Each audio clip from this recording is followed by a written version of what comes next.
días y bienvenidos a Principia, a este comienzo del ciclo de conferencias Los sábados en Principia, disfruta con la ciencia.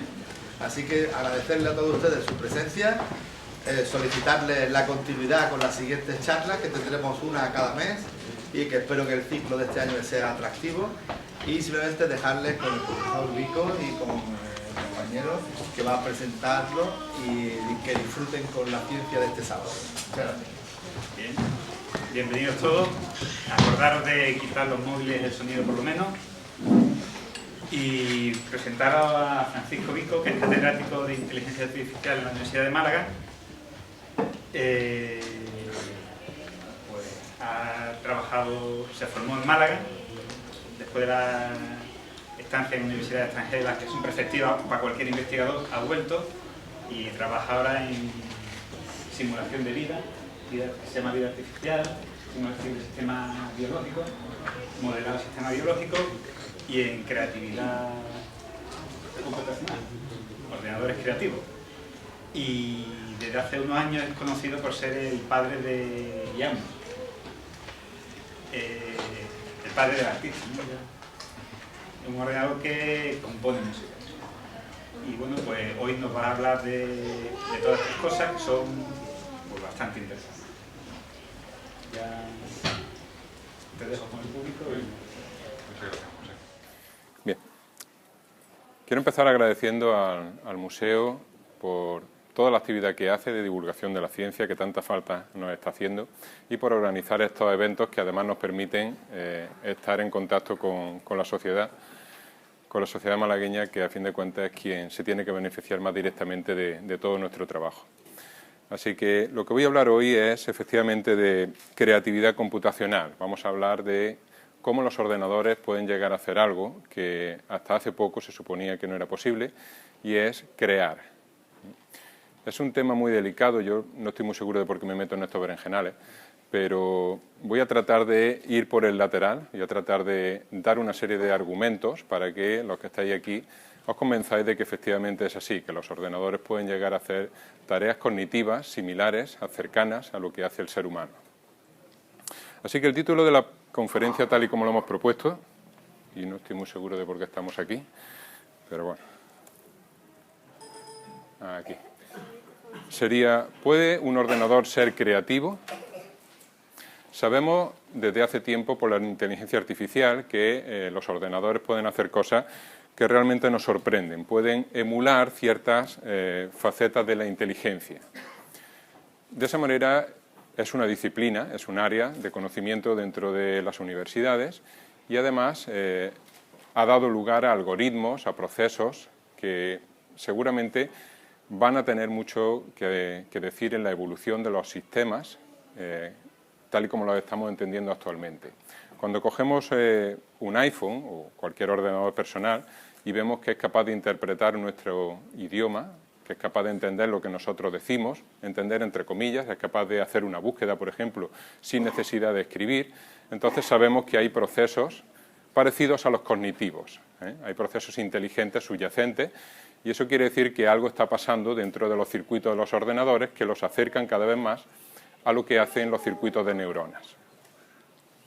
Pues bien, crear es un término bastante, como he dicho, difuso, complejo, seguramente iba a dar lugar a mucha controversia. Me he ido a las definiciones que dan diccionarios y enciclopedias, y por crear nosotros entendemos generar, producir algo de la nada, ¿eh? O sea, de donde no había algo, ahí vamos a producir un objeto, un proceso o algo por el estilo. Eso es crear, producir algo nuevo y relevante, y relevante, quiero decir. Esto que tenemos aquí, seguramente todos estaréis de acuerdo en que es una creación. Era un bloque de mármol y Miguel Ángel consiguió sacar de ahí una obra que todos admiramos y que es prácticamente intemporal.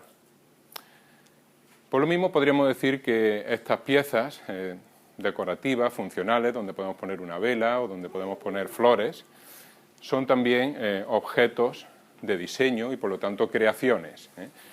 IKEA reconoce la autoría de las obras. Una de las estrategias comerciales es decir quién hace esas obras. Generalmente personas de nombres impronunciables para mí, como la que tenemos aquí, pero la cuestión es que las obras y sus autores de alguna manera permanecen en el tiempo porque nosotros damos mucha importancia al proceso creativo y eso es lógico. Bien, nosotros podríamos evidentemente emular el funcionamiento del sistema nervioso, del cerebro, no seguramente el de Bart Simpson, eso sería excesivamente simple, pero el de un cerebro de verdad. Podríamos intentar copiar el funcionamiento, la estructura y por lo tanto las capacidades de un cerebro. De esa manera nosotros podríamos, igual que Miguel Ángel o igual que cualquier diseñador, crear obras. Sin embargo, eso es una tarea bastante ardua. Ahí tenemos billones de células, algunas de ellas conectadas con cientos de miles de conexiones sobre otras, con un comportamiento extremadamente rápido y realizando procesos muy complejos. Solamente la anatomía de este objeto ya es algo inalcanzable para nosotros. Cuando nosotros tratamos de saber lo que está haciendo un cerebro en funcionamiento, es muy complejo. Podemos insertar electrodos, podemos intentar registrar algo de actividad eléctrica y por lo general estamos registrando el frigorífico del piso de arriba, que tiene mucha más potencia que esa célula pequeñita que está tratando de comunicar con otras. Es un objeto, el cerebro, blando, muy delicado, está totalmente protegido por un cráneo, por una estructura ósea y no se deja medir. Eso quiere decir que muy probablemente nosotros no vamos a tener acceso en mucho tiempo a la estructura interna de ese objeto. Ni siquiera a la conectividad. Nosotros podríamos sacarlo, cortarlo en rodajas e intentar observarlo. Son células demasiado pequeñas, las conexiones son hilos prácticamente imposibles de ver. Cuando trato de conectar una capa con la siguiente, las conexiones se pierden, no sé dónde van. Y aunque lo supiéramos, la actividad, en un momento dado, es la clave de lo que va a ocurrir a continuación, y una vez que lo he cortado ya no hay actividad. Eso quiere decir que simular tanto la anatomía como la funcionalidad de un cerebro es una cosa muy compleja. Seguramente pasarán muchas décadas antes de que podamos tener algo digno. Actualmente solamente tenemos pequeños circuitos. Bien, por lo tanto no podemos coger esa vía. Si los ordenadores quieren ser creativos alguna vez, quizá no lo podamos conseguir a través del modelado y simulación del cerebro. Sin embargo, aquí tenemos otros procesos creativos. Esta persona, este autor, cuyo nombre no recuerdo muy bien, Carl Bensfeld o algo así, publicó en 1928 un libro de fotografías.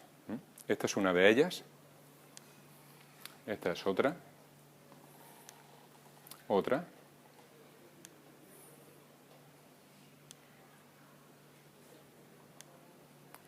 Bien, la labor de este fotógrafo consistió en, como un naturalista, recolectar especies vegetales, objetos que a él le parecían hermosos desde algún punto de vista, y colocarlos de manera que pudieran ser fotografiados en ese escenario. ¿Podríamos decir entonces que el artista es el fotógrafo? ¿O hay otro artista detrás del fotógrafo? Muchos de vosotros pensaréis que es la naturaleza quien está creando en realidad. Esas estructuras que veis aquí, las producen el desarrollo vegetal. Esto que veis aquí, no hay prácticamente intervención humana más que la de coger y disponer. Pero todo lo demás ha sido creado mediante procesos naturales. A partir de ahora, prefiero no decir que la naturaleza lo ha creado, sino que es un proceso natural y nada más. Simplemente porque no debemos de atribuir intencionalidad a la naturaleza. No quería crear nada, simplemente ocurrió. Pues bien, eso quiere decir que tenemos una segunda alternativa y es copiar los procesos naturales. Efectivamente, cuando nosotros vemos un pájaro, que nos parece hermoso por su colorido, por su disposición, o una estructura vegetal, decimos que ha habido un proceso creativo detrás de eso. Eso es lo que podemos pensar. Y ha habido un proceso de sacar algo de la nada. ¿De dónde salió ese pájaro? Bueno, hay teorías creacionistas, evidentemente, pero quien sigue una línea más científica va a pensar que todo eso ocurrió por una acumulación de errores.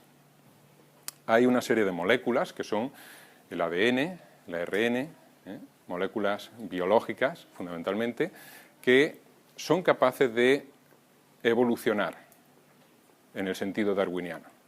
Son capaces de producir variaciones de las existentes.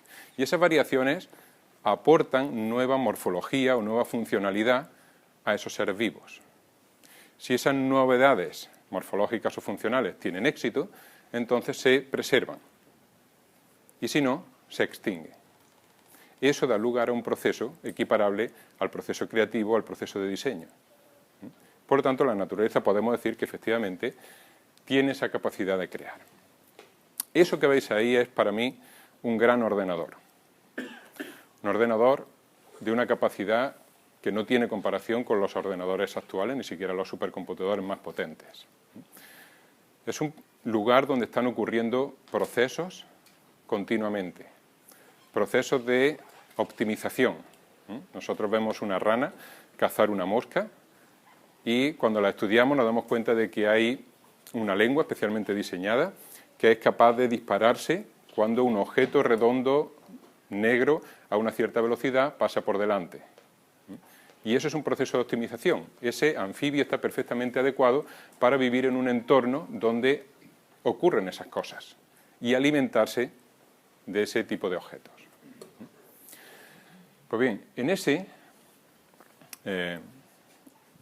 ordenador ocurren procesos a muy distinta escala, desde el nivel más macroscópico, la atmósfera, los grandes grupos de seres vivos, haciendo formaciones, estructuras creadas por seres inteligentes,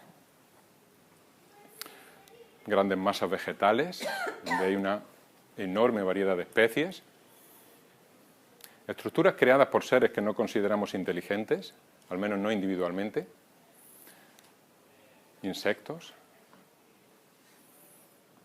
colonias de insectos, grupos sociales, estructuras para llevar a cabo funciones concretas como volar, células especializadas,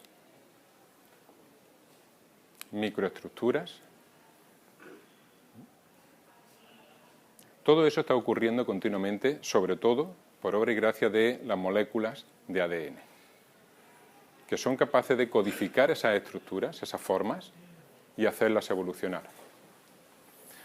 Entonces, eso quiere decir que si nosotros copiamos la biología, si copiamos esos procesos naturales, sin duda vamos a dar lugar a una serie de procesos creativos, sin ninguna duda. Bien, pues podríamos efectivamente hacer eso, copiar procesos naturales. La biomimética es una parte de la ingeniería que se inspira sobre todo en la biología. Si la biología ya durante millones de años ha estado produciendo soluciones a problemas, aunque fuera de forma no intencionada, nosotros podríamos copiar eso.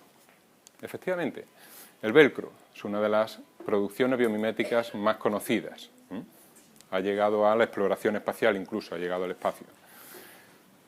Es simplemente unas estructuras donde hay un pequeño gancho.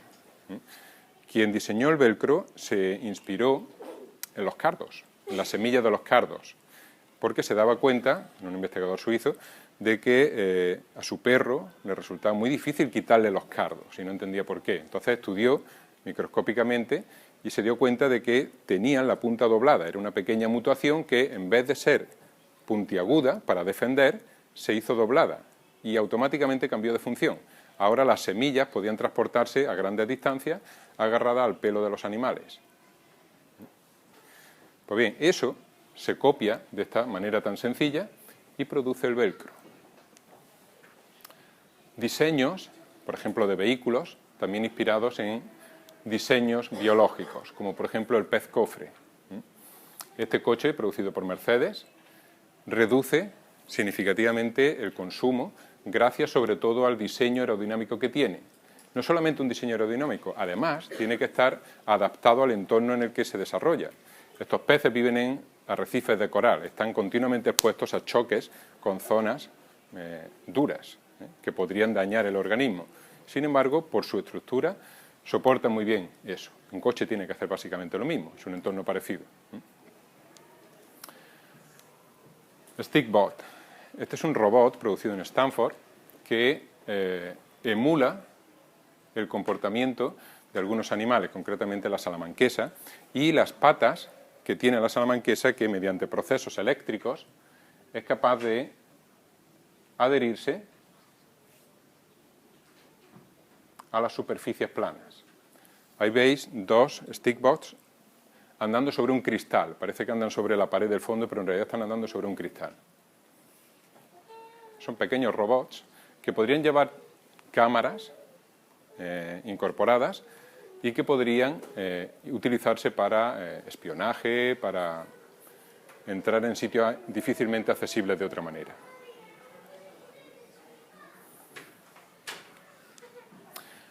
Otro modelo basado en la biología es Lotusan. Esto es una pintura que cuando se aplica a ciertas superficies les protege muy bien del agua. Está inspirada precisamente en el efecto lotus de las hojas de loto.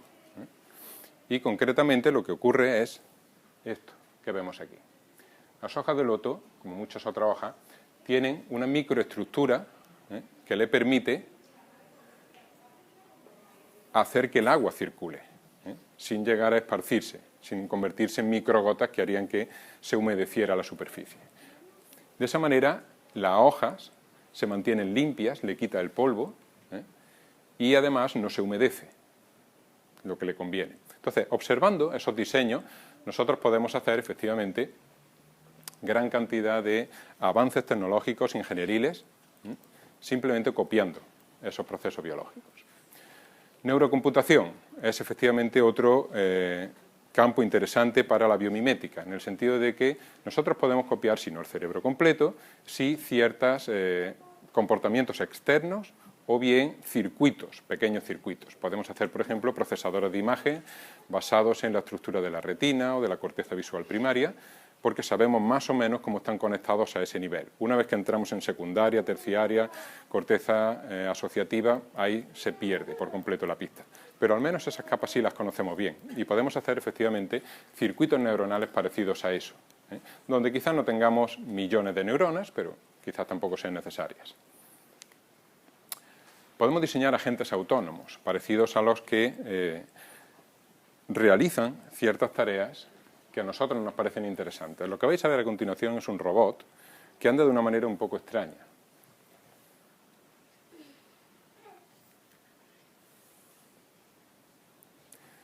Os preguntaréis por qué es tan poco eficiente ese robot andando así. Tiene 4 patas y podría utilizarlas para andar mucho más rápido. La razón es que no se le enseñó a andar, aprendió solo. Se le dejó sobre una superficie y se le dijo lo que era bueno y lo que era malo. Avanzar era bueno, quedarse en el mismo sitio no era bueno. Y aprendió a andar. Y diréis, pero aprende a andar mal. O sea, realmente no lo hace muy estéticamente. Parece que está como impedido, ¿no? Bien, sí, pero tiene una gran ventaja. Y es que si las condiciones cambian, él se adapta. El robot es capaz, por ejemplo, de adaptarse a pendientes. En el momento en que la superficie ya no es plana y tiene que intentar desplazarse por una superficie diferente, lo consigue, gracias a que tiene esos procesos de aprendizaje dentro.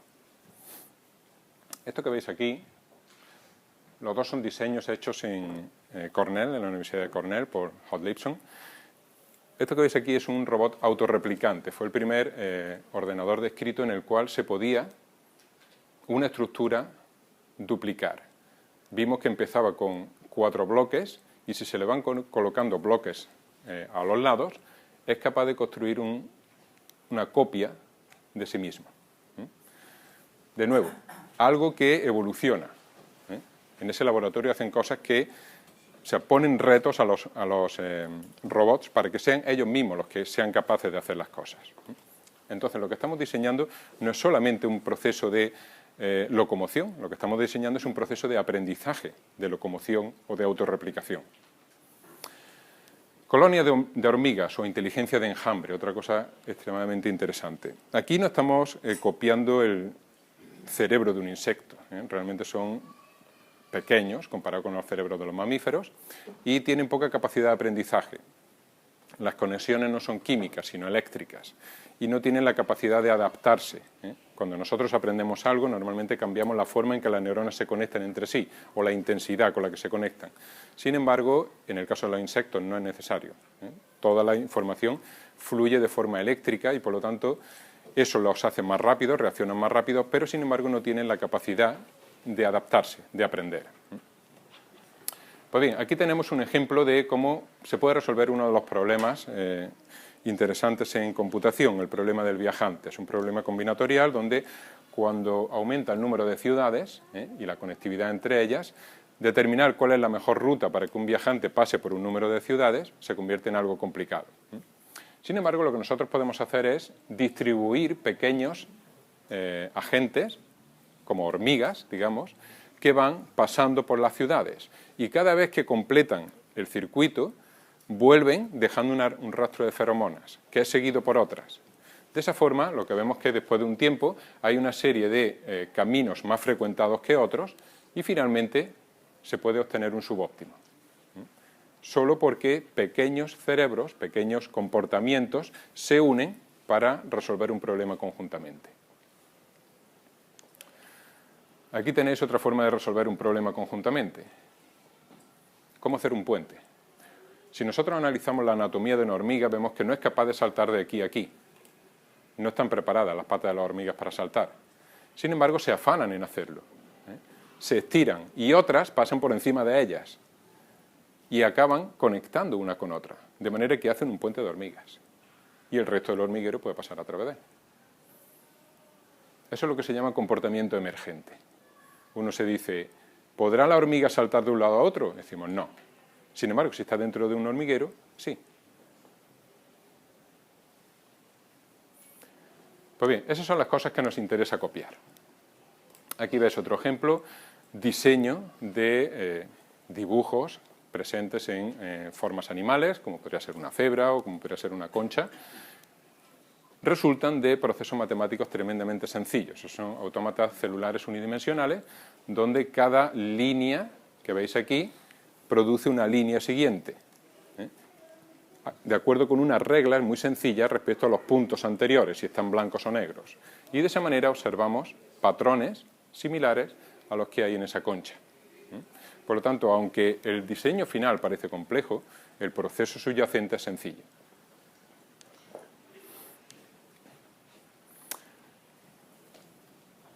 Sistemas gramaticales. Otra invención, digamos, de la naturaleza que nosotros podríamos copiar. El lenguaje natural, el lenguaje de los seres humanos, tiene una estructura gramatical. Sabemos que cuando nos enseñan gramática en el colegio, una oración está hecha de un sujeto y un predicado, y el sujeto puede tener un determinante y un nombre, y el predicado puede tener un verbo y un adverbio, y los verbos pueden ser así o asado. Es decir, todo eso son reglas que nos dicen cómo se organiza gramaticalmente un lenguaje. Podemos utilizar precisamente eso, pero sin símbolos, sino con objetos arquitectónicos, para dar lugar a estructuras que podrían construirse.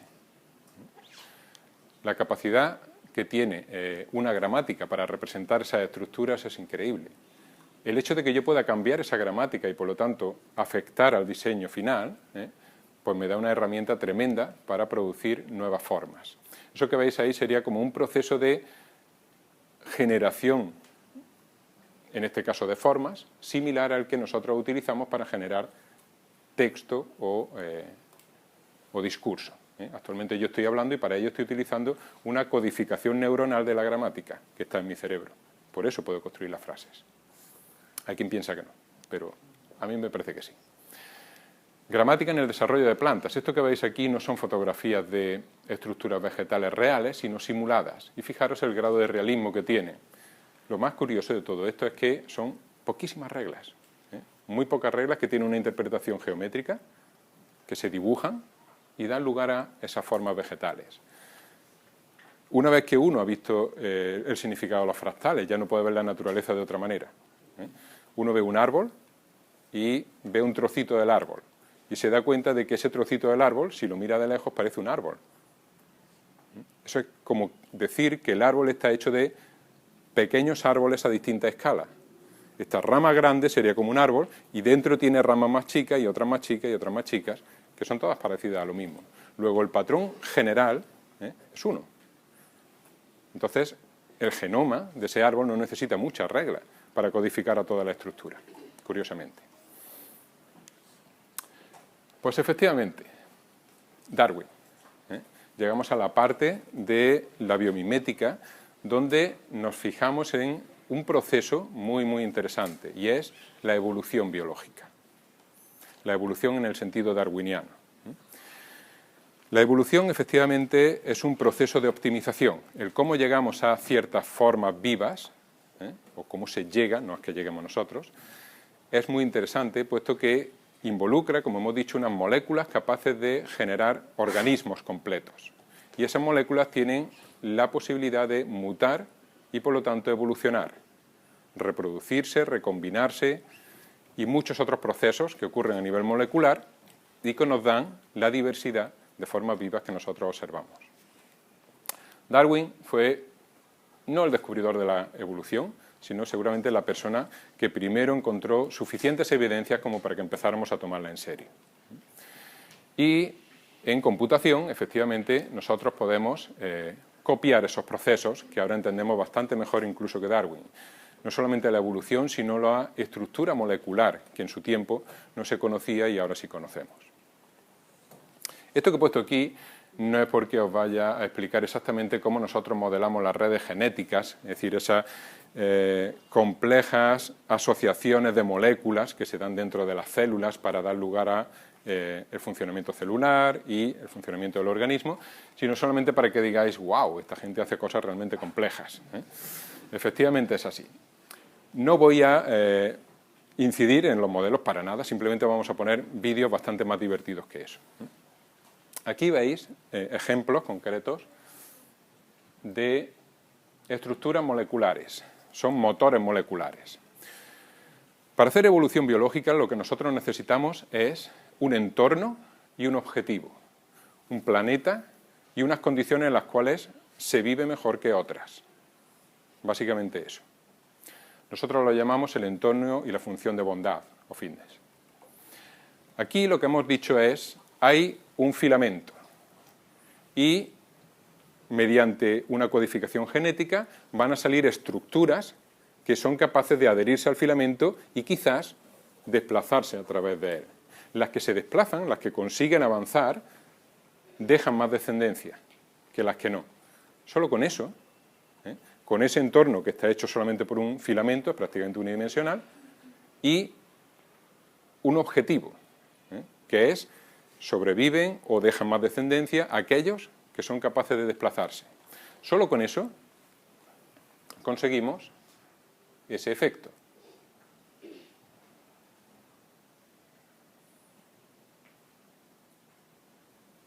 Producir estructuras que son capaces de avanzar a lo largo de un filamento. La evolución, por supuesto, se da a nivel de seres vivos, pero se da a muchos niveles dentro del ser vivo incluso. Y concretamente se da a nivel molecular. Las moléculas que más consiguen avanzar, que mejor se comportan, son las que siguen adelante. Así que todo eso, y todo lo que vais a ver ahora, es resultado de la simulación dentro de los circuitos de un ordenador. Es lo que nosotros llamamos vida artificial. No es vida en el sentido amplio, pero sí lo es, puesto que emula algunas funciones fundamentales de los organismos vivos. Y por supuesto no es mi trabajo, es el trabajo de mucha gente, doctorandos, personal contratado que ha estado trabajando durante mucho tiempo en que esto salga adelante. Aterrizadores. Esto es un posible problema que nos planteamos. Tenemos un mundo, básicamente una superficie, y queremos saber si una estructura podría aprender, entre comillas, podría adaptarse a unas buenas condiciones de aterrizaje. ¿Cómo sería esa estructura? Bien, pues tendría que ser capaz de impactar contra la superficie, absorber el impacto, es decir, no destrozarse contra ella, y quedarse relativamente cerca de donde la hemos mandado. Si nosotros queremos hacer exploración planetaria, decimos que lo vamos a mandar a tal sitio de Marte, y una vez que impacta con el sitio donde queríamos que se quedara, se va 10 kilómetros más para allá dando saltos, no, queríamos que se quedara allí precisamente. Entonces, esas serían las condiciones para que un aterrizador hiciera bien su trabajo. Pues bien, eso que veis ahí es una primera mala solución, ¿eh? Cuando los algoritmos genéticos empiezan a trabajar, siempre empiezan con poblaciones aleatorias. Y eso quiere decir que todo lo que sale generalmente es malo. Lo que he mostrado antes eran buenos motores moleculares, eran capaces de avanzar, pero si hubierais visto los primeros os reiríais seguramente. Así que esto que veis aquí efectivamente es así, ¿eh? Es una estructura que se deforma mucho al caer, cuando impacta, ¿eh? Y se desplaza respecto al punto de contacto. Sin embargo, después de un tiempo evolucionando, se alcanzan otras estructuras que tienen más sentido. Esto que veis aquí es algo así como un proceso embrionario, ¿eh? Es como una célula inicial que va dando lugar mediante divisiones a una estructura completa, ¿eh? Empieza a desplegarse y ahí tenéis cómo queda al final. Y una vez que está desplegada la lanzamos contra el suelo, simulamos que la lanzamos contra el suelo. Absorbe bien, no se deforma y queda cerca de donde impactó. Eso era justo lo que le pedíamos. Así que la evolución es capaz de simular procesos tan sencillos como esos y dar lugar a diseños finales, como este que veis aquí, que realmente parece un aterrizador. Parece una estructura diseñada por NASA para ser mandada a la Luna, por ejemplo.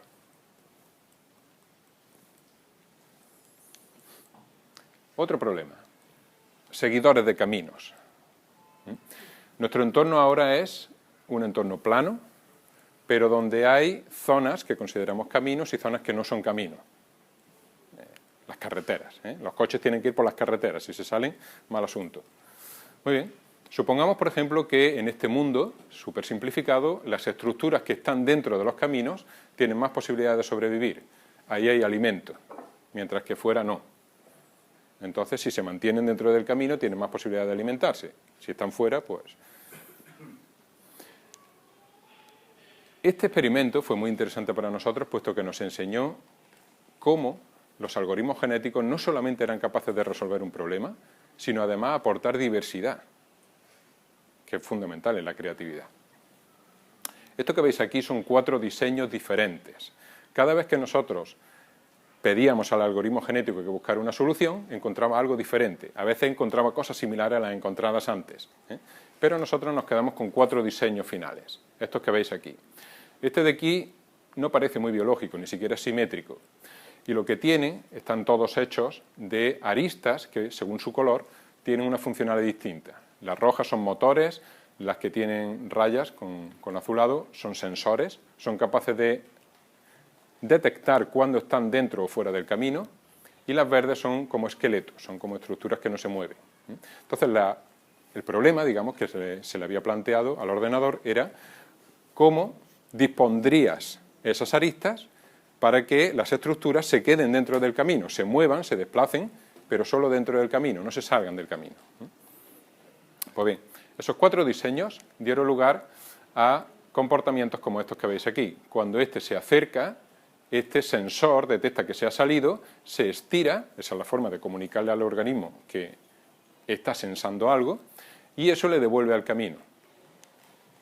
En este caso, es una estructura con una especie de exoesqueleto, tiene aristas por fuera, y los sensores y los motores en el interior, pues cuando se sale, estos se estiran y desplazan el centro de gravedad hacia allá, simplemente por rozamiento, consigue mantenerse dentro. Entonces, una morfología totalmente distinta y un comportamiento totalmente distinto, pero al final el mismo objetivo, mantenerse en el camino. Este de aquí le llamábamos el borracho, porque no para de dar vueltas, ¿eh? Ahora lo veréis simulado. Y conseguía mantenerse pegado a la arista, ¿eh? No iba por el interior, sino que iba siempre pegado a un lateral. Otra estrategia. Y este de aquí le llamamos el rectificador, porque se salía, y cuando se salía se daba cuenta, entonces giraba, se las apañaba de alguna manera para dar la vuelta, volver al camino y seguir su camino. Pues bien, vamos a verlo en funcionamiento. Todo esto, podéis imaginaros, tiene un gran esfuerzo, un gran trabajo en modelado y simulación, pero también en la parte gráfica. Nos preocupamos de que lo que salía de ahí fuera interpretable. Entonces pusimos caminos que eran como una S, ¿eh? Y dijimos, a ver si son capaces de mantenerse en el interior del camino. Los primeros, como digo, daban vueltas, o sea, no hacían nada en condiciones. Sin embargo, después de un tiempo de evolución, Veíamos que sí, que se comportaban de una manera que les mantenía en el interior. Ahí vemos cómo gira, cambia la dirección y se mantiene.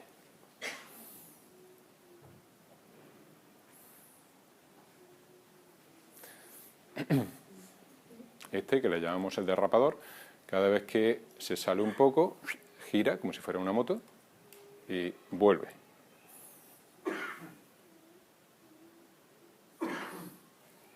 Aquí está el borracho, que empieza a dar vueltas todo el rato. Y se mantiene pegado al filo, siempre. Y por último, el rectificador. Todos llegaban al final del camino. Los escogimos porque eran capaces de completar la S entera.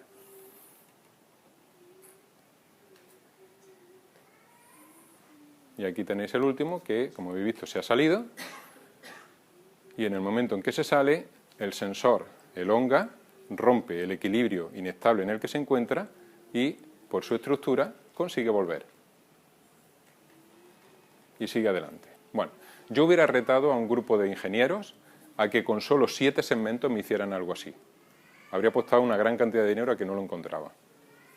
Sin embargo, la capacidad de un ordenador para coger cientos de miles de soluciones aleatorias y empezar a hacer mutaciones y a seleccionar las mejores y a recombinarlas hasta llegar a algo así, sí, eso sí le permite llegar a soluciones así de óptimas. Luego nos dijimos, claro, si estas soluciones son capaces de evolucionar como para seguir un camino, serán capaces también de adaptarse seguramente. Vamos a verlo. Ahora ponemos un camino, pero con una S mucho más cerrada que en la que se produjo la evolución. Las condiciones han cambiado. Igual que el planeta cambia, pues aquí nuestro entorno también cambia. Así que ahora, fijaros al estrés al que tiene que someter ese organismo, su cuerpo, cómo tiene que elongar los sensores para conseguir mantenerse en el interior. Y ni siquiera lo consigue. Acaba saliéndose.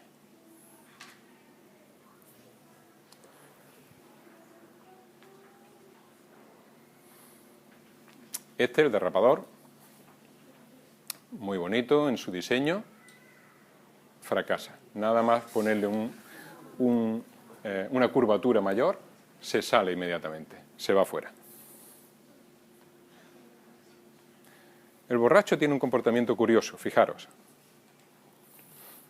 Empieza bien, se mantiene en el lateral, como es costumbre, pero hay un momento en que cuando se le hace tan cerrada la curva no sabe qué hacer. Y se da la vuelta. Se siente inseguro, digamos. Pero arranca de nuevo, ahora tira por el otro lado. Y de esa manera lo consigue. Hasta uno podría pensar que hay un comportamiento inteligente, es decir, por aquí voy mal, mejor me vuelvo y empiezo de nuevo. Si alguien quiere ver un comportamiento inteligente en algo tan sencillo, allá él. Y lo consigue, llega hasta el final. Y luego tenemos al rectificador, que tiene un comportamiento complejo. No es simplemente me salgo un poco, corrijo un poco, sino me he salido, vuelvo, rectifico y empiezo otra vez. Pues este sí, este lo hacía perfecto. ¿Qué quiere decir eso? Pues quiere decir que la evolución no se da porque sí, ni mucho menos. Las especies vivas que nosotros conocemos se mantienen estables, tienden a mantenerse estables. ¿Para qué van a cambiar? Pero el entorno sí cambia. El entorno está hecho de algo físico, la atmósfera, el planeta, y de otros seres biológicos. De buena a primera llega un invasor, una especie invasora, y ahora cambia las reglas. Pues eso quiere decir que si en este mundo hubiera habido cambios drásticos, este habría estado más dispuesto a adaptarse que los otros se habrían extinguido rápidamente, mientras que este individuo habría sobrevivido. Incluso dijimos, bueno, si tan bueno eres, ¿qué pasa si te hacemos el camino más cerrado incluso? ¿Serás capaz de hacerlo? Le costaba, pero era una solución muy robusta.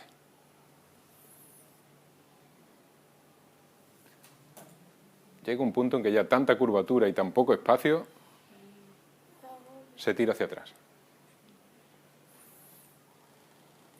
No estamos hablando de insectos, estamos hablando de cosas infinitamente más simples que un insecto.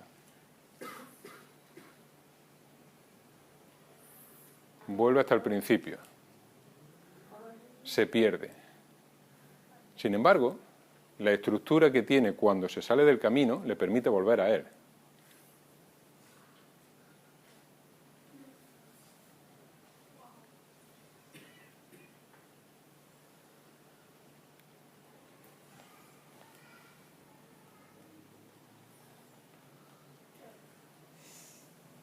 Pero no engancha. Sin embargo, vuelve a intentarlo. Y así. ¿Qué quiere decir esto? Pues que en un entorno estable, donde tuviéramos los caminos, eso durante millones de años, los originales, 4 especies estarían perfectamente conviviendo, ganándose la vida como pudieran entre ellas. Pero en el momento en que cambian las cosas, este estaba muy preparado para ser la especie que pasaría a las generaciones posteriores, mientras que las otras seguramente quedarían extinguidas. Serían líneas que se habían intentado, pero no habían conseguido su objetivo. Llega al final del camino.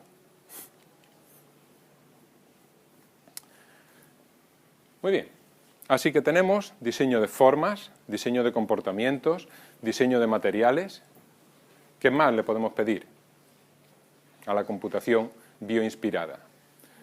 Otros tipos de estructura. ¿Por qué no composiciones musicales? A fin de cuentas, una composición musical es una estructura compleja. Yo miro una partitura y no hay duda. El que hizo ese trabajo tuvo que planteárselo muy en serio, tuvo que decir, aquí hay tantos movimientos, dentro de cada movimiento yo voy a definir un momento en el que hay un tutti álgido, aquí estamos en una zona mucho más pausada, aquí es donde se hace el solo de violín. Todo eso requiere estructurar la obra, sin ninguna duda. ¿Podríamos nosotros hacer exactamente eso? Bueno, parece ser que la tecnología que hemos desarrollado en los últimos 4 años se acerca bastante. Hayamus es ese ordenador que nosotros hemos creado en la Universidad de Málaga con capacidad de componer. No es cierto que los ordenadores no hubieran compuesto música antes, sí que lo habían hecho, desde prácticamente el origen de los ordenadores. Años 50 del siglo pasado, una de las primeras tareas que se le dieron a los primeros ordenadores era hacer una composición musical. La suite de ENIAC, la ENIAC Suite, no, la ILIAC Suite fue la primera de las obras que se compuso con un ordenador. Sin embargo, era altamente aleatoria. No tenía nada que ver con las obras elaboradas de los compositores humanos, ¿no? Sin embargo, este ordenador aporta una novedad respecto a todo lo hecho por los ordenadores anteriormente, y es que no copia el estilo de ningún compositor, sino que crea su propio estilo.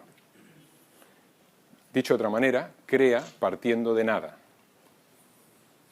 Generalmente los ordenadores, si nosotros los alimentamos con ficheros MIDI, por ejemplo, la forma de representar informáticamente la música, acaban aprendiendo la estadística que hay detrás. Se dan cuenta de que Bach lo hacía más o menos así y Beethoven lo hacía más o menos asado. Entonces yo podría sacar fragmentos, no digo sinfonías completas, pero sí fragmentos que uno identificaría claramente como una obra de Beethoven o de Bach. Sin embargo, este ordenador lo que hace es diseñar desde cero.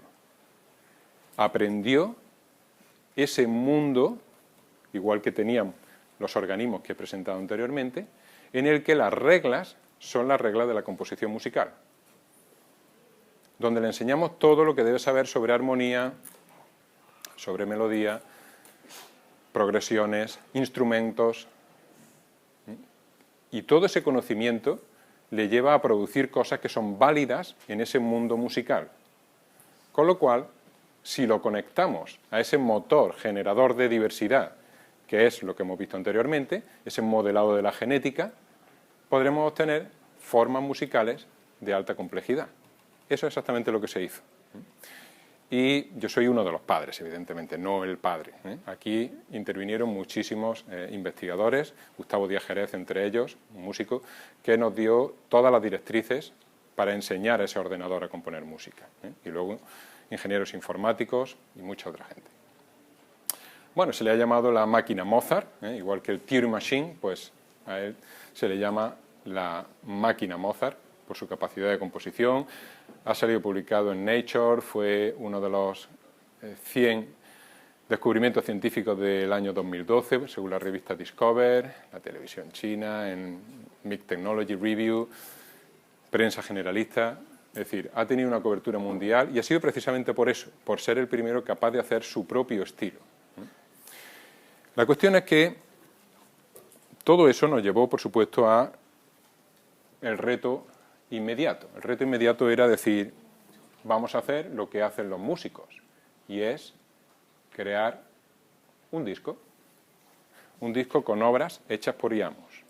Las partituras serán hechas por IAMUS y serán interpretadas por seres humanos, por intérpretes profesionales. Lo que veis aquí son extractos de obras hechas por IAMUS. Esto es música contemporánea, ojo, que nadie espere aquí rock and roll.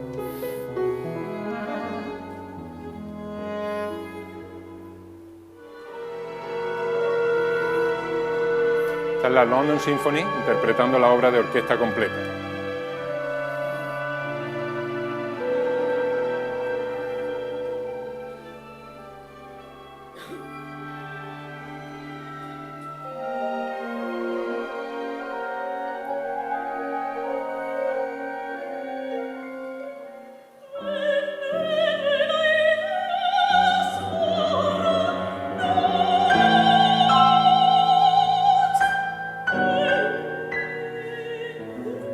El texto es de un poeta inglés. Se le dio el texto al ordenador y él lo adaptó para conseguir una obra que encajara con ese texto.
Estos son, como digo, ejemplos de las 10 obras que estaban recogidas en ese CD. Por supuesto, no era solo obra de nuestro grupo de investigación, intervinieron la Fundación Unicaja, cediendo en María Cristina, el Centro de Tecnología de la Imagen, grabando toda esa secuencia. Hubo muchos agentes, sobre todo aquí a nivel local, en Málaga, que contribuyeron a que ese disco fuera posible. Pero es un hito. O sea, ese disco es el primer disco íntegramente hecho por un ordenador, sin intervención humana. Y si a alguien le queda duda de que los ordenadores son creativos, después de eso, que lo piense. Curiosamente, aunque esto es, como digo, música contemporánea y por lo tanto restringida a una audiencia más elitista, digamos, ¿no?, a la gente que está acostumbrada a este tipo de música solamente, la BBC, concretamente, cuando reportó sobre este trabajo, hizo un experimento interesante y fue entregarle la primera obra, que no era de hecho la mejor, era la más poco elaborada, la más primitiva, del ordenador a un crítico de música contemporánea, pero sin decirle quién era el autor. El tipo dijo que, después de escucharlo unas cuantas veces, por primera vez, pensó que esa obra era más interesante de ser escuchada que ver en partitura, como la mayoría de otras obras contemporáneas, ¿no?, donde uno disfruta más viendo el papel que escuchando semejante cosa. Sin embargo, además, dijo que tenía evocaciones de fulano, de mengano, que seguramente fue hecho en la primera mitad del siglo pasado. Vamos, hizo una crítica completa de la obra, dijo que le había gustado mucho y que le encantaría conocer al autor. Cuando le dijeron que el autor era una máquina, no lo podía creer. Literalmente no lo pudo creer. De hecho, nos escribió diciendo que le demostráramos cómo una máquina había sido capaz de hacer eso. Fue un experimento muy interesante. Obviamente, el objetivo no era burlar a críticos ni engañar a nadie. El objetivo era hacer algo que tuviera al menos el nivel de la composición humana. Y eso lo conseguimos. Esa era una de las pruebas, ¿no? Pues sí, efectivamente, este CD es un hito tecnológico, científico y también... a ver si puedo volver. Y también artístico, en el sentido de que aporta a los tres campos, a la ciencia, por la parte que tiene que ver con el modelado biológico, a la tecnología, puesto que es una herramienta para producir de manera masiva contenidos musicales, figurar lo que eso supone, y por otro lado artístico, puesto que tiene unas implicaciones tremendas dentro del mundo del arte. Imaginaros lo que es el vacío de un creador delante de la página en blanco. No sé qué hacer. Entonces me voy a buscar inspiración a la calle, donde lo que voy a encontrar son máquinas rompiendo el asfalto, coches pitando y cosas por el estilo. Un gran sitio para inspirarse. Me voy a la naturaleza, quizás escuche un pájaro cantando, no mucho más. ¿Cómo sería si yo pudiera tener una especie de brainstorming, de tormenta de ideas automática? Me voy a un sitio web donde puedo escuchar muchas obras que se parecen a lo que yo tengo en mente que quiero crear. Figuraros. Eso podría activar la creatividad humana en este campo de una manera tremenda. O sea que las implicaciones pueden ser revolucionarias. Esto que veis aquí, en la primera página de Rumor de Espejos, esa obra hecha para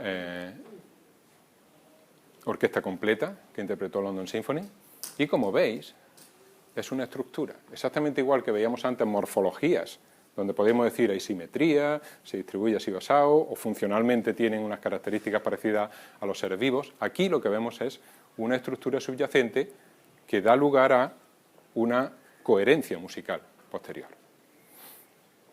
Pues bien, todo eso, aquí viene la parte más anecdótica, es el trabajo, como he dicho, de muchas personas, pero la cosa no empezó así. La cosa empezó un poco por azar, como suelen empezar muchos descubrimientos científicos.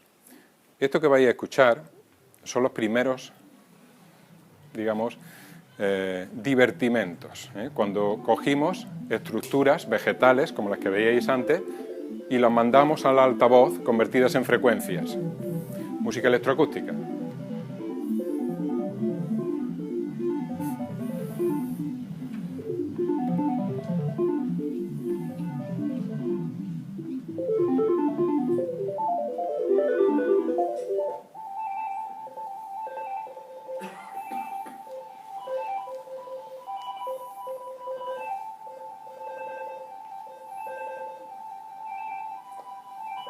Lo que estamos viendo ahí es el resultado de la evolución. De la misma manera que nosotros vemos partes replicadas dentro de organismos, porque ha habido procesos moleculares que han dado lugar a duplicaciones o a duplicaciones mutadas, eso es lo que vemos ahí. Si somos capaces de percibir patrones que varían, que evolucionan, es porque dentro de la evolución de esas obras ocurrieron esos procesos a nivel molecular.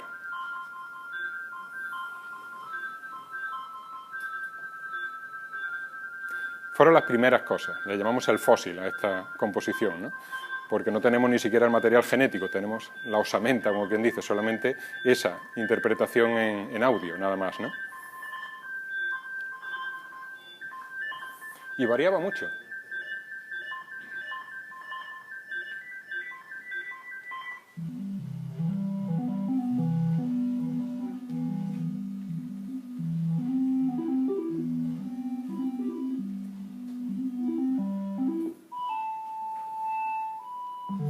Pues lo más curioso de todo esto es que cuando se hizo, cuando yo mandé esas frecuencias al altavoz, el conocimiento musical del que partía era cero.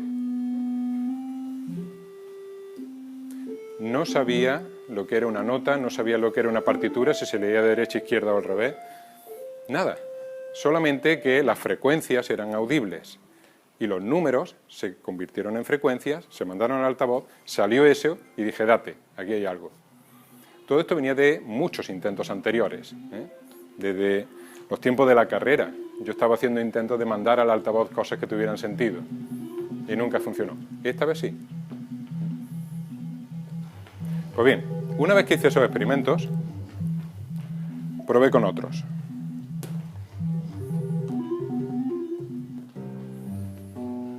Aquí introduje las notas, solamente un par de octavas, y decir, ya no son frecuencias aleatorias, o sea, en cualquier rango, sino solamente aquellas que sabemos que están asignadas a notas, ¿no? Ahora la estructura es mucho más reconocible para nosotros, ¿eh? No hay armonía, una melodía muy primitiva, pero hay estructuras que se repiten y yo me puedo familiarizar con esto, puedo memorizarlo perfectamente, puedo incluso disfrutarlo. Por supuesto, buena parte del mérito también está en las librerías musicales utilizadas, eso es una guitarra, claro, pero la estructura musical subyacente.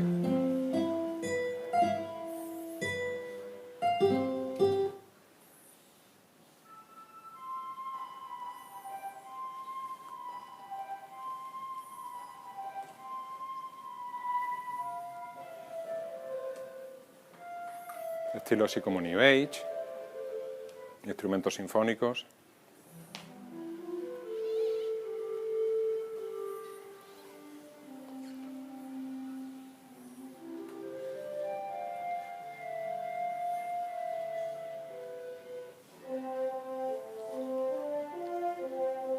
¿Veis? Eso que se oye repetir y repetir fue un proceso evolutivo en el que un gen se copió muchas veces y algunas veces se mutó incluso, y luego grandes bloques se volvieron a copiar, lo que hace la biología.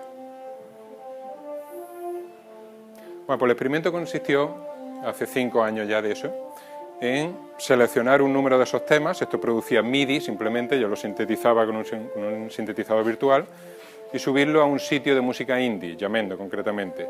Le puse unas carátulas y la gente empezó a poner esos discos, esas canciones, en sus listas de reproducción. Y dije, soy músico, puesto que he hecho música que a la gente le gusta, ¿no? Amigos míos que eran músicos me decían que no había sido yo, que seguro que eso era de pega, ¿no? Y no, sin embargo era así. No sabía nada de música, pero podía hacer cosas que parecían música, ¿no? Así que realmente merecía la pena seguir por ahí. Este se ha utilizado incluso en documentales.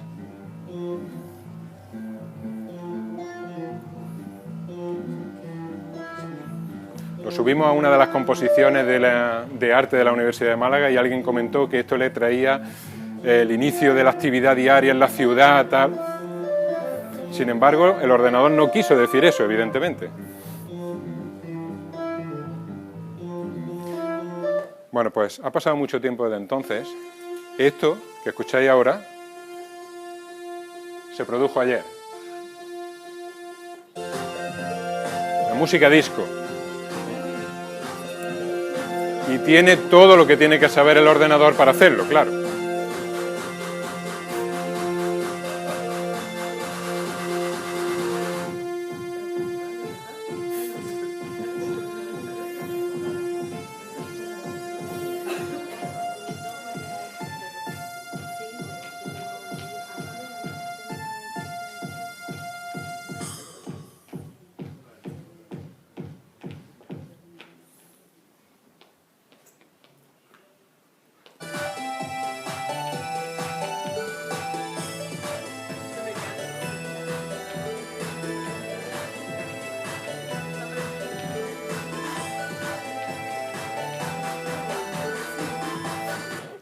Así que todos los efectos y todos los trucos que utilizan los compositores para hacer música disco. La gracia es que le dice 500.000 y te los hace. Y todos distintos. En cada una de ellas inicia una evolución desde cero. Al principio hay cosas inaudibles, pero las va refinando hasta que tiene una. En 1 minuto puede hacer una. Sintetizada, ya lista para mandar a la discoteca. Un ordenador puede hacer en 1 minuto una obra como esa. Con partitura, MIDI, audio, todo. Pero hay algo más. Es muy interesante desde cierto punto de vista. Compositivo, quiero decir. Esto que escucháis es familiar, ¿verdad? ¿Qué es? La alarma del móvil. ¿De qué móvil? De los antiguos, ¿verdad? De esos que están De esos que están a punto de extinguirse, Nokia, ¿no? Efectivamente, es el Nokia Tune. Está sacado de una composición de un compositor español, concretamente, un trocito que ya estaba fuera de derecho de autor y ellos cogieron y lo convirtieron en el Nokia Tune. Hicimos lo que se llama ingeniería inversa. Dijimos, ¿cuáles serán los genes que suenan así? Y por ensayo-error, uno de nuestros informáticos estuvo toqueteando allí en los genes hasta que encontró justamente eso. Cuando eso se convertía en un organismo, daba precisamente, organismo auditivo evidentemente, daba eso. Luego ahora teníamos algo muy interesante, teníamos el genoma del Nokia Tune. ¿Qué se puede hacer con el genoma del Nokia Tune? Mutarlo, igual que hace la biología.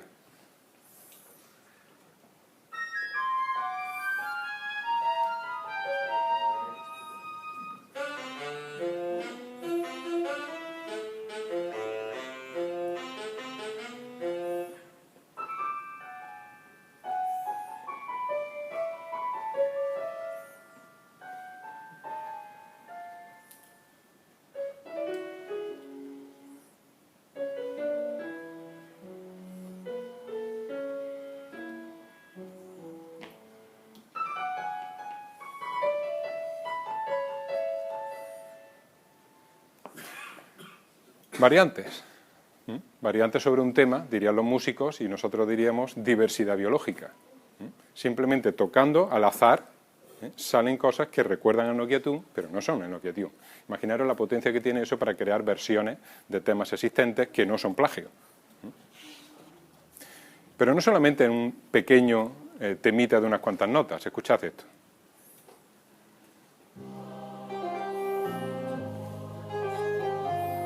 Ochentero, ¿verdad? The Final Countdown, de Europe. Hicimos ingeniería inversa sobre un tema muy conocido. Y eso está obtenido por el ordenador a través de unos genes.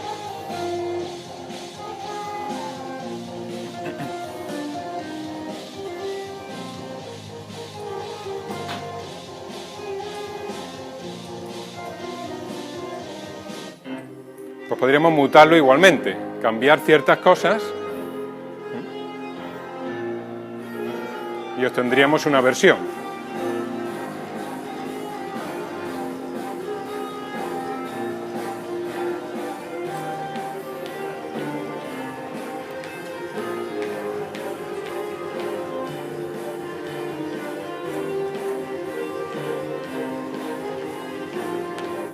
O podríamos hacerlo evolucionar y decir, muta, pero llévalo hasta algo que tenga sentido más adelante. Con lo cual se hace mucho más complejo, pero mantiene la estructura inicial.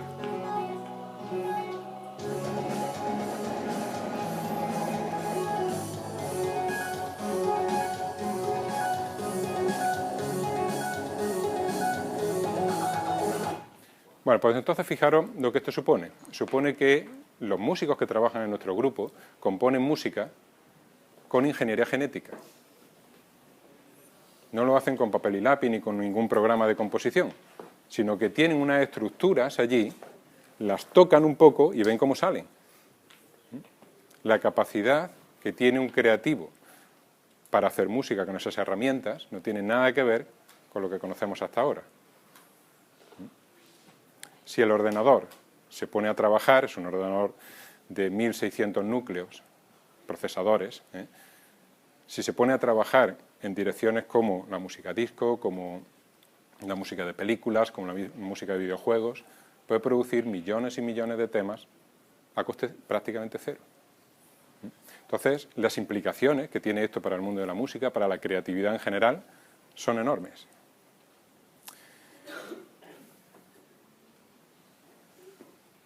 Así que el futuro de la música seguramente vendrá determinado por la cooperación a nivel interpretativo, compositivo, de ordenadores y compositores y músicos. Evidentemente nosotros seguiremos teniendo esa función objetivo, ese qué está bien y qué está mal. Cuando decimos seguir el camino está bien, salirse está mal, aterrizar así está bien, salirse del punto de contacto está mal, eso es algo que solamente ocurre en nuestra corteza auditiva. El qué está bien y qué está mal lo determinamos nosotros. Pues de esta manera nosotros podremos guiar a los ordenadores para que en el futuro la música se haga en combinación con ellos. Y por último, quería dejar un alegato ecologista. Este ordenador es el que nos ha enseñado a hacer todo esto, y nosotros, como parte, digamos, del equipo de administración de ese gran ordenador, tenemos la responsabilidad de que eso siga funcionando, de que las especies sigan ahí, de que el clima no cambie y de que eso siga produciendo la diversidad que ha hecho hasta ahora. Así que eso es todo. Muchas gracias.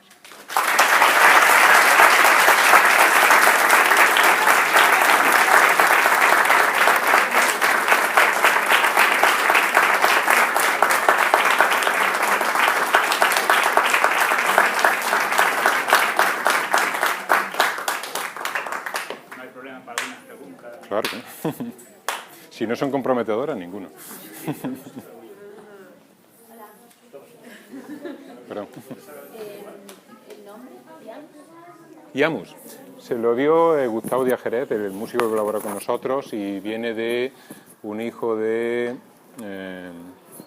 Apolo, dios de la música, que era profeta y tenía la virtud de entender el canto de los pájaros. Por ahí vino todo. Nombre mitológico. Pensaba que era inteligencia artificial musical. ¿Perdón? Inteligencia artificial musical, pensaba. Sí, aplicación a la música de, digamos, lo más innovador en la inteligencia artificial, que es el modelado biológico, efectivamente. ¿Cómo afecta esto a los músicos? Tendrán que adaptarse. De la misma manera que habría en su tiempo fabricantes de máquinas de escribir y pasamos a fabricantes de teclados y ordenadores, pues habrá que adaptarse, evidentemente. Lo que no podemos hacer es negar que los ordenadores tienen capacidades creativas y que debemos de aprovecharlas. Entonces, habrá que adaptar muchas cosas. De hecho, es una cosa muy interesante. Esa pregunta me permite hablar de algo interesante. Acceso abierto. Open Access es una metodología muy novedosa. Se da sobre todo en literatura y más concretamente en literatura erudita, científica sobre todo, ¿no? A fin de cuentas, si estamos pagando por toda la investigación que se hace, ¿por qué tenemos que pagar además por los artículos que otros publican? No tiene sentido, ¿no? Entonces, muchos journals, muchas revistas están empezando a adoptar la metodología Open Access, donde el material está gratuito, está allí accesible para cualquiera que lo quiera utilizar. En música eso es mucho más difícil de hacer, porque los que producen esos artículos están generalmente pagados por los gobiernos.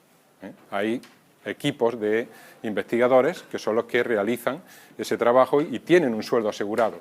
Los músicos no tienen ese sueldo asegurado. Las discográficas tienen que vivir de algo.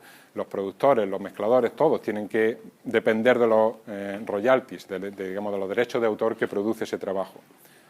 Pero ¿y si tuviéramos un ordenador que trabaja a coste cero? Eso sí nos daría la posibilidad de Open Access. Podría liberar por completo el mercado de la música. De manera que ahora yo pudiera disfrutar de algo sin tener que pagar por ello.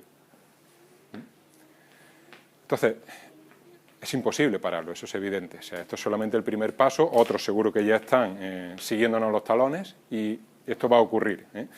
Es curioso porque en el caso de Deep Blue, por ejemplo, en ajedrez, se vio venir. Nosotros sabíamos cuál era la curva de aceleración del hardware y decíamos, bueno, pues si no es aquí, un año o dos después, el maestro ajedrecista va a caer a manos de un ordenador. Se vio venir, pero esto no. Esto depende más del software que del hardware. Hace años ya teníamos la capacidad para hacer esto, pero no había surgido todavía. Entonces, no estamos preparados, ese es el único problema.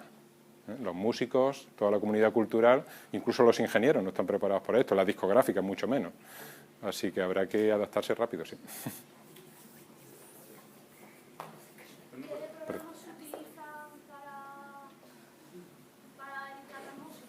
Para editar la música, no, cualquier editor convencional. El formato que produce el ordenador es MIDI y entonces MIDI lo puede entender cualquier sintetizador virtual.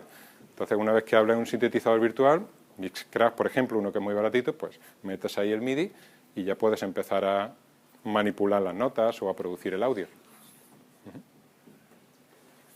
Hay un asunto creo que es importante sobre cuando en la corteza auditiva llega una composición, siempre, o casi siempre, o casi nunca, hay repercusiones en la esfera afectiva, en la esfera de los sentimientos del oyente.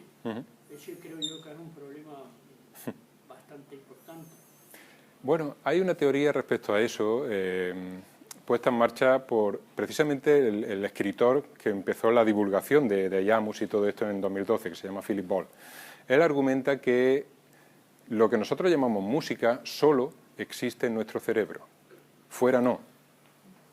Eso quiere decir que el compositor puede hacer lo que quiera, el intérprete se puede esforzar, pero es en última instancia el que escucha y el que dice esto es música, dentro de su cerebro. Es muy curioso porque incluso obras de contemporánea, cuando lo hemos puesto en internet, en YouTube, ha habido gente que ha comentado que aquello le traía emociones, cuando el ordenador claramente no las tenía y por lo tanto no las podía comunicar, como atribuimos a los autores. Eso quiere decir que quizás, de la misma manera, por ejemplo, que hemos visto en el modelado de las plantas, siempre que intentamos cualquier cosa sale algo que parece algún tipo de árbol y decimos, uy, casi como un roble, casi como un ciprés. Pues quizás a la hora de hacer música siempre nos salga algo como tal sentimiento, como tal emoción musical. Y entonces, quizás lo que debamos hacer es nosotros utilizar esa corteza auditiva para seleccionar, categorizar, clasificar, pero el ordenador siga produciendo cosas que podrían tener una valencia musical, un componente emotivo. Vuelvo a lo mismo, es decir, el hecho de que nosotros tengamos la corteza visual quiere decir que seguimos siendo importantes, porque eso sí que no lo vamos a poder modelar. Bueno, esta pregunta que ha hecho Luis me da pie a pensar que nos emplazará una segunda conferencia, porque yo tengo entendido, yo tengo entendido que esto tendrá un subproducto o muchos subproductos, y uno de ellos tú me lo has adelantado ya. Tendremos que venir a otra conferencia, digo, ¿no? Yo no tengo problema.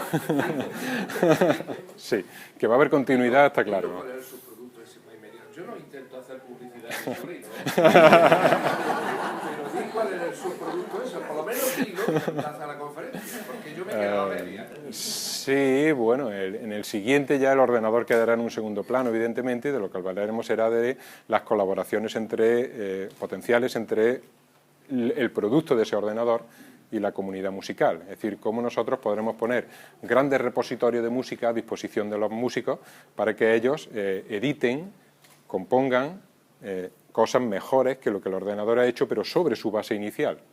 Yo me refería al otro subproducto, en la aplicación a la medicina incluso. Ah, bien, ok. No he hablado de ello, sí. No he hablado porque quizás nos hubiera llevado un poco más de tiempo entenderlo, pero sí, una cosa importantísima de todo esto es que la música es casi una necesidad fisiológica para el ser humano. No es casualidad que en todas las culturas haya emergido de forma independiente la música.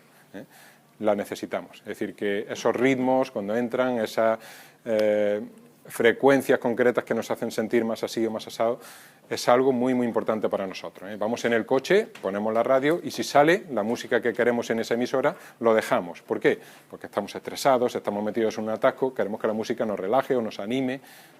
Entonces, las posibilidades que tiene este ordenador para hacer música adaptada a las necesidades fisiológicas del ser humano son tremendas.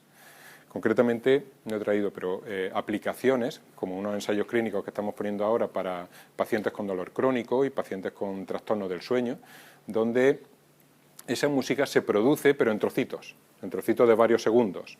Y unos reproductores bastante avanzados son capaces de poner esos trocitos de una forma que parezca un flujo continuo de música.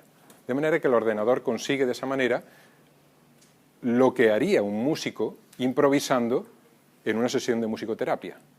Yo estoy viendo a esta persona que no se duerme y estoy tocando el violín y no se duerme, tengo que llamarle la atención, tengo que hacer unas notas más atractivas, y lo hace. En ese momento, como tiene esa capacidad, improvisa y lo hace más atractivo. Ahora veo que se está relajando, que ya empieza a entrar en una respiración profunda, voy a hacer las notas más largas, voy a bajar el volumen, voy a cambiar incluso de instrumento si hace falta. Pues eso mismo lo podrán hacer los ordenadores a través de ordenadores, o sea, a través de los ordenadores que hay dentro de los móviles, que podrán sentir, es lo que se llama computación sentiente, el estado fisiológico de las personas y adaptar el estímulo, las condiciones del estímulo, a las necesidades fisiológicas que tenga la persona. Curiosamente, eso no se ha hecho antes, y se podía haber hecho. Sin embargo, la música es tan cara, sobre todo debido a las discográficas, que no tiene ningún sentido. Si Pandora, Spotify están perdiendo dinero con millones y millones de usuarios, ¿cómo voy a meter yo en algo que tenga solamente el colectivo de pacientes de dolor crónico y algo por lo que quizás no estén dispuestos a pagar? La musicoterapia todavía es algo que está por demostrar formalmente, ¿no? Que es una cosa que funciona, que es un tipo de terapia que funciona. Sin embargo, nosotros sabemos que funciona. Es decir, a la gente que lo recibe y que se beneficia de ello sabe perfectamente que le está funcionando, ¿no? Entonces, a partir de ahora, debido a que los costes van a ser mucho más bajos y a que no habrá necesidad de negociaciones con discográficas, se podrán hacer aplicaciones de tipo mundial, ¿eh? Pandora solamente puede distribuir la música en Estados Unidos, Spotify en determinados países donde ha llegado a acuerdos con la discográfica, pero nuestra música se puede descargar en Japón, en Sudáfrica, en cualquier sitio, puesto que no tiene que pagar esos derechos de autor, no tiene que pasar por esas negociaciones. Entonces sí, efectivamente las aplicaciones a terapia musical, a medicina complementaria y alternativa serán tremendas en el futuro, claro. ¿Alguna otra pregunta? Sí. Pienso que también sería una aplicación muy importante para el rendimiento deportivo. Sin duda. Por ejemplo, cuando yo salgo a hacer deporte y voy corriendo con bicicleta, llevo puesto la música, me fatigo menos. Totalmente. Me fatigo menos. Totalmente. Entonces, adaptar el tipo de deporte o el esfuerzo que estés haciendo, o si estás a lo mejor en un proceso de recuperación, o si estás estirando, si estás haciendo un esfuerzo, pues, si se pudiera adaptar la música a ese tipo de ejercicio concreto que estás haciendo. Hemos hecho ya los primeros experimentos en ese sentido. El ordenador por GPS o simplemente por podometría, puedes saber el ritmo al que estás. O sea, tú vas bajando cuesta, vas más rápido, pero inmediatamente se te planta una cuesta aquí y ahora vas a bajar la velocidad. Que la música inmediatamente ahí se hiciera mucho más relajada, para adaptarse a ti. Las aplicaciones son tremendas, pero vamos, no solamente para el que corre por placer, sino para rendimiento óptimo de deportistas de élite, claro. Sí. No, sí, las aplicaciones no tienen límite, vamos. Por eso nuestra intención es crear una plataforma. Es decir, no crear 20 aplicaciones, sino crear una plataforma donde cualquiera pueda entrar y crear aplicaciones que crea que puedan tener sentido en alguna línea, de forma gratuita. ¿Forma gratuita será complicado? No. Ya habrá, Fin de cuentas, alguien que lo coja de forma. no, estamos hablando solamente de mantener servidores que distribuyan la música. Claro. O sea que no es tanto. Entonces, eso es una cosa que yo no entiendo. Eso ahora mismo solo lo hace este ordenador. Sí. ¿Cómo va a llegar eso a...? ¿Va a llegar a que yo... Va a llegar el producto. Sí, va a llegar... No. El enfoque tiene que ser, como se dice, offline. Es decir, que el ordenador produce la música, la coloca en un sitio y nosotros, digamos, como custodios de ese algoritmo, pues tendremos que ver todas las necesidades o las prioridades que hay de hacer música de un tipo o de otro. Estamos haciendo música disco ahora para demostrar que a la gente le gusta esa música, entonces simplemente un vídeo de la gente bailando como loca en una discoteca y ya tienen la prueba de que a la gente le gusta esa música, ¿no? O sea, pero no lo puedo utilizar yo, por ejemplo, para yo crear... Sería muy complicado, es decir, sí. Él es el que crea y nuestros músicos son los que le enseñan a crear las distintas necesidades por las que pueda pasar esto. Quizá en 3-4 años pues, hayamos cubierto el 70% de las necesidades, con lo cual millones y millones y millones de canciones ahí que están dispuestas para la gente. Y ahora tú las puedes bajar en MIDI y editarlas, o las puedes bajar en MP3 y hacerte una lista de reproducción y utilizarlas, pero sin costes. Pero, ¿y no habrá otra persona? O sea, ¿solo va a ser este ordenador el que haga esto? O quizás más ordenadores que nosotros pongamos aquí. Sí, pero vamos, en este otra parte tiene... del mundo que diga, pues yo voy a hacer otro ordenador como este, o no, o eso no... Podría ser, pero por el momento nos interesa mantener la tecnología cerrada. Vale. El producto abierto, pero la tecnología cerrada porque la universidad, digamos, como institución de investigación que es, digamos, quiere mantener su ventaja durante un tiempo para seguir produciendo artículos, eso, claro. O sea, que va a ser malagueño. Totalmente. Totalmente. Boquerón. Eso es. Pero sí hay aplicaciones descargables. Sí, las hay. Sí, si buscáis Melomix, MELOMICS en Android, en dispositivos Android. Ahí veréis algunas que sirven para dormir, se colocan sobre el colchón y simplemente por actimetría, o sea, el ordenador que hay dentro del móvil puede detectar los cambios posturales y adaptar la música de acuerdo con esos cambios para hacerlo más atractiva o más relajante, y funciona, os lo puedo asegurar. U otros para distintos escenarios de la vida, ¿no? Si estoy andando, si voy en el autobús, si estoy relajándome en casa. Sí, productos de eso ya hay, efectivamente. ¿Puedes deletrearlo también? Sí, MELOMICS. Melomics es algo así como la genómica de las melodías. Por eso le digo. Esa que me dijiste que todavía no me la he conseguido bajar. Melomics.com. Ahí mismo está. La AC esta ¿Qué? la AC, la del sueño. Sí. Si en el Play Store, Sí, crea como música para... eso está ya todo creado y la distribuye. O sea, simplemente son aplicaciones donde uno le da un icono y recibe la música. Es en el Play Store, en la tienda, digamos, de Android, de los dispositivos Android. Es gratuita y uno solo tiene que instalarla y empieza a funcionar. ¿Y qué música como para...? Según necesidades, sí, según necesidades. ¿Y la plataforma también se puede usar, ¿no? Para seleccionar? Sí, más adelante. Está en pruebas todavía. Una pregunta más sobre la generación de, digamos, de música. Digamos que son los músicos que tenéis en vuestro grupo los que introducen el genoma o Las reglas. las reglas. Pero entonces yo la pregunta que tengo es, ¿realmente los músicos al introducir las reglas no están introduciendo su propio estilo? ¿Son simplemente reglas formales que están...? Sí, por supuesto. Muchas veces se ha dicho. Y entonces, las obras que hay en el disco de Iammus, ¿siempre hizo su estilo? Sí, pero claro, Gustavo, que fue quien nos enseñó las reglas de la contemporánea, tiene una educación más bien americana. Entonces, quizás sea muy distinta de la contemporánea que se haga en India o en otro sitio. Entonces, es casi inevitable que algo del estilo, no del estilo personal, pero sí del estilo, de las características generales del estilo están implícitas. O sea, cuando uno dice música disco, pues tienes un abanico. Y esto concretamente seguro que es la parte que a esos músicos les ha gustado un poco más. Pero aún así, si tú ves sobre la variedad generada, no podrías decir es este DJ o este DJ o este DJ. Es más general que eso. Y por supuesto el objetivo final es cubrir toda la generalidad, claro. ¿A qué le llamas gen?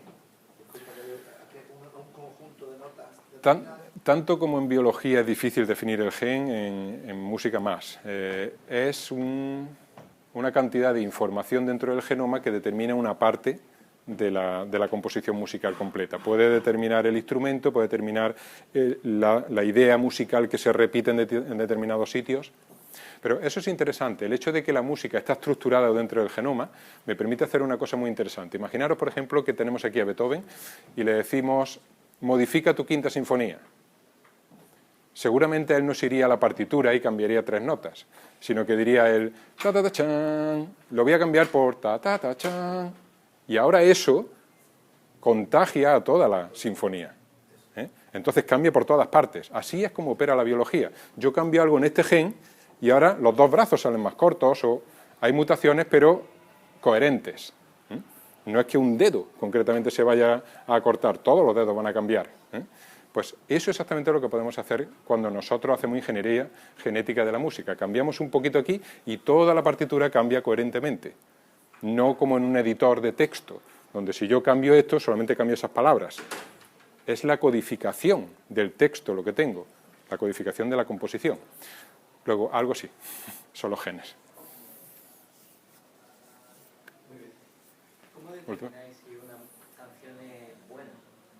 Por ejemplo, en el ejemplo antes del camino tenéis la lógica de que se tiene que centrar en el camino, pero del abanico enorme de canciones que genera, ¿cómo determináis?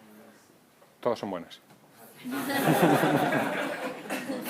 Sí, digamos que las restricciones que les ponemos les obligan todas a estar dentro de una estética y por lo tanto ahora va a haber dentro de los 5 músicos uno que diga este me encanta y el otro diga que birria.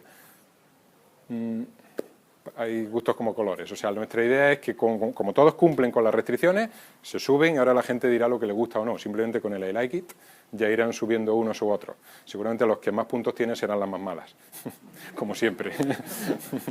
¿Y ustedes podéis hacer que sea, o sea, darle las pautas para que sea, si yo quiero una más clásica, más moderna, más... O sea, Sí, como conocimiento añadido, sí. Estas reglas musicales forman una gramática de la música, ¿no? Ajá. Y formarían un lenguaje musical. Correcto. ¿Estaría dentro de la jerarquía ¿De Chomsky? Buena pregunta. Sí, tiene que estarlo, puesto que es representable, ¿eh? Y nosotros sabemos que todo lo que genera Chomsky es representable. ¿En qué nivel? No lo hemos estudiado todavía. Es una gramática, pero con una representación muy poco gramatical, pero es gramática. Sin duda estaría dentro de eso. Fijaros el potencial que tiene el modelo propuesto por Chomsky. Todo eso estaba ahí dentro y ahora nosotros vamos sacándolo. Los que hacen estructuras arquitectónicas, los que hacen cualquier tipo de diseño que tú hagas con gramáticas, está dentro de la jerarquía de Chomsky, efectivamente. De 3 para arriba. Pues si os parece, yo tengo un regalito para que tenga un recuerdo de Muchas tu paso por gracias. esta conferencia. Muchas gracias. Y el famoso rodillo antigravitatorio. Wow. Sabes que lo que hacemos es ponerlo abajo y sube solo. Sube solo, efectivamente. Y hay que explicar por qué. Así que ¿Tengo que hacerlo? bienvenido. Bueno, si quieres ¿Ahora? usarlo, probarlo, No, pero digo aquí. despacho. No.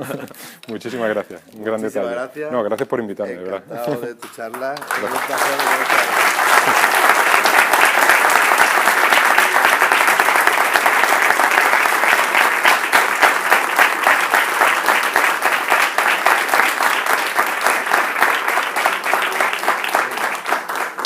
Gracias y quedan ustedes emplazados para la próxima sobre agroecología. Será la próxima conferencia. Muchas gracias.